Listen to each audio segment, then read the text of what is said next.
नमस्कार दोस्तों, आज हम बात करेंगे एक पत्र के बारे में जो 1958 में एक 22 साल के हंटर एस थॉमसन ने अपने मित्र को लिखा, जब उसके मित्र ने जीवन का अर्थ जानने के लिए उससे कहा। यह पत्र लगभग 60 साल पहले लिखा गया, लेकिन आज भी ये हम में से सभी का मार्गदर्शन करता है। ये उनके द्वारा लिखी गई सबसे सार्थक और गहन लिखित कृति है जो जीवन के असंख्य सवालों का जवाब देती है।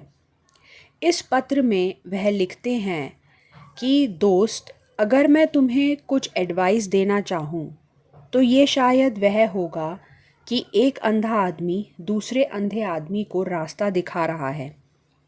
उन्होंने ऐसा इसलिए कहा क्योंकि उनके अनुसार हर एक का देखने का नज़रिया अलग है।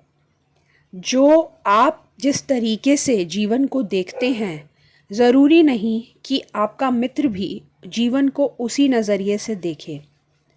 वह आगे कहते हैं कि जीवन में कुछ गलत या सही नहीं है। हो सकता है जो तुम्हारे लिए सही है वह दूसरे के लिए गलत हो।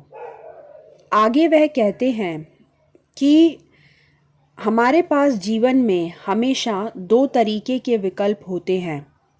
या तो फ्लो के साथ बहना, कहने का अर्थ है कि पानी की धारा के साथ बहते रहना, जो जीवन में हो रहा है उसके साथ चलते रहना, या फिर खुद तैर कर अपना लक्ष्य हासिल करना।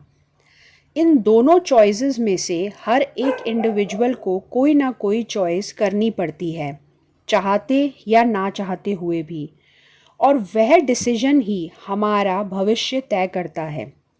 जीवन में हर एक चीज़ एक चॉइस ही है, अगर डायरेक्टली सोचे या इनडायरेक्टली।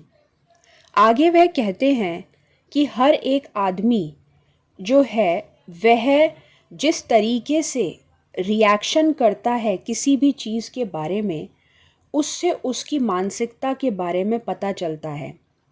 हम सभी के एक्सपीरियंसेस अलग अलग हैं और हम अलग अलग तरीके से अलग अलग सिचुएशंस में रिएक्ट करते हैं।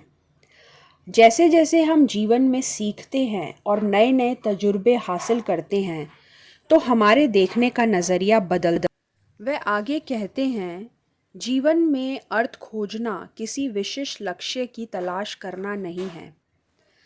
यह एक जीवन पथ की तलाश करने के बारे में है जो आपके लिए सही है। जिस तरह से आप जीने की इच्छा रखते हैं उस पर निर्णय लें और उस जीवन को बनाने के लिए हर संभव प्रयास करें। केवल आप ही परिभाषित कर सकते हैं कि आपके लिए कौन सा मार्ग सबसे अच्छा है और उस दिशा में चुनाव करें। कहा जाता है कि एक बार जब आप इसके लिए प्रयास करते हैं तो वह जीवन जिसकी आपने कल्पना की है, सब कुछ संभव हो सकता है। दोस्तों, आशा करती हूँ कि आपको ये पसंद आएगा।